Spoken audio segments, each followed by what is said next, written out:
So now I'm going to actually do an in-band snapshot. So in this case, because I've actually disabled the schedule, you can see I've got run schedule, no expired data, no. What I'm going to do is I'm going to do a run now. So what this will do is do an on-demand snapshot of my database, and you can see the snapshot's already kicked off and I can see the job number.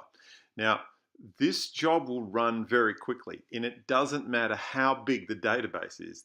The job will run at roughly the same size. So it doesn't matter if it's a 1 GB or a 1 TB or a 10 TB or even 100 TB. Effectively, the snapshot takes pretty well the same amount of time.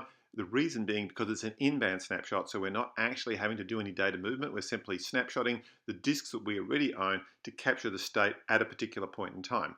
Now, the nice thing is that what we will do is reach out to the connector. We'll ask the connector, hey, I need you to see if there's a script on board for making the database in a consistent state and then taking it out of that consistent state when we're done. I need you to run those scripts at the appropriate time.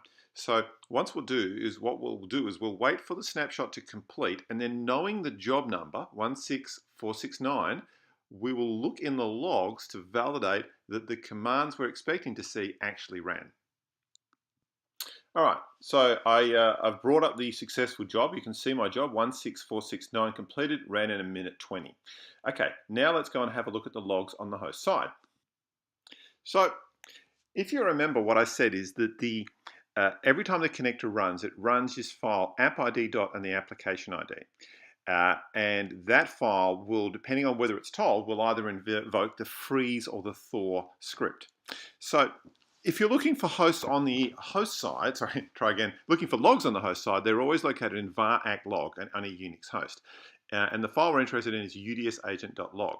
So what I'm going to do is do a more of udsagent.log. And the first thing I'm going to do is skip to the job name, which remember is 107.16469.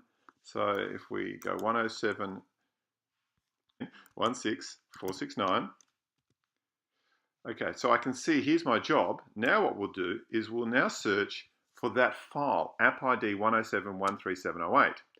Now you can see first up it does an init, which really doesn't do anything, which is fine. Then it says, okay, I need you to run a freeze. And what you can see is it creates the log file if it doesn't exist, and then it runs a DB2 suspend, and then confirms that the suspend ran successfully, which it did. Now, note the time here. That was at 16:30:29. Now it runs with the thaw at 16:30:49, 20 seconds later. It runs the resume, the DB2 resume, and confirms that it was successfully run. So what I've just shown you is how you can do an on-demand snapshot and then look in the logs to validate that the scripts you created ran and that the scripts were successful. In terms of how can things go wrong, if this script is an executable, then it won't run. If you've chosen the wrong option or you didn't unhash any of the options, then not much is going to have been done. So hopefully when we've combined all these things, this will produce the outcome that you want.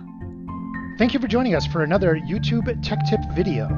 If you like the content you're seeing on this channel, please remember to like the video, subscribe to the channel, and turn on notifications so you will be alerted to any future content.